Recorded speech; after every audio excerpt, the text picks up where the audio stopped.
Welcome to my presentation on post-op teaching for the colostomy patient. It is critical that teaching begins on post-op day 1. Patients progress at different rates, and some are discharged home quicker with fewer teaching and learning opportunities than other patients. Historically, it is typically easier to instruct patients on colostomy care who had planned surgery versus a patient that had emergent surgery.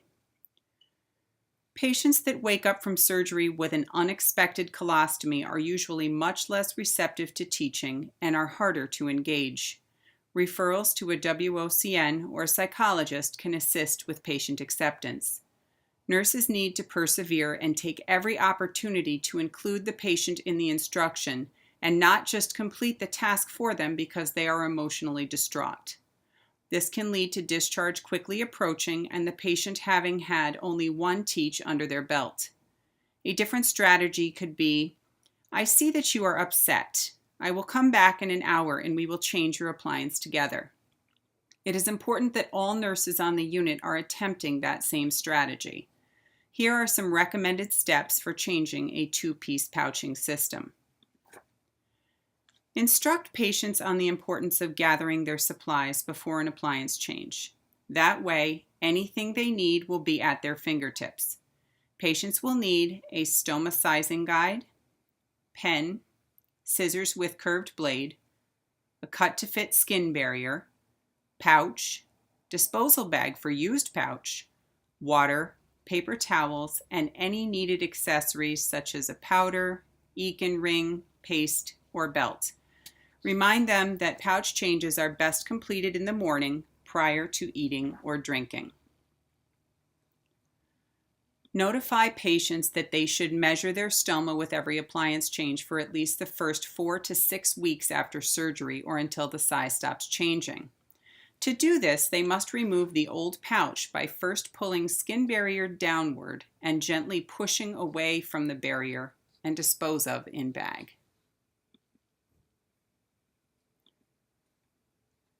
Inform patients that peristomal skin should be cleansed with wet paper towels and pat dry. Tell patients what a stoma should look like. The stoma should be red and moist and may bleed a little bit if hit or rubbed. Measure stoma using a sizing guide. Slip the hole in the sizing guide over the stoma until the guide is lying against the peristomal skin. Patients should select the opening that fits around the stoma without touching it. Skin should not be visible through the opening. Draw a pattern on the back of the cut-to-fit barrier with pen. Use scissors with a curved blade to cut the opening.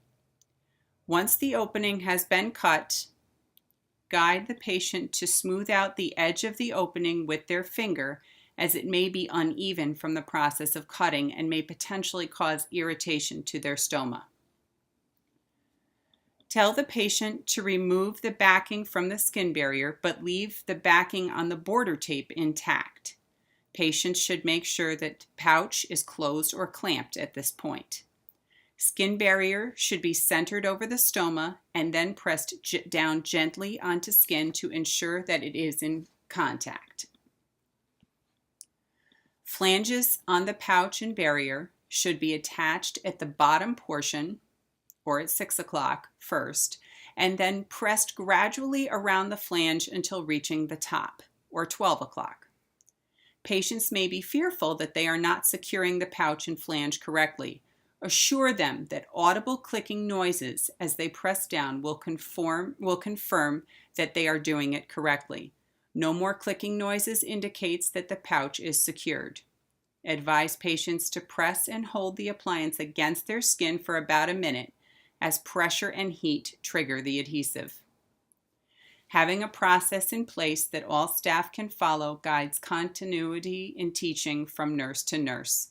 Empowering patients to change their ostomy appliance in the immediate postoperative course sets them up for success after discharge.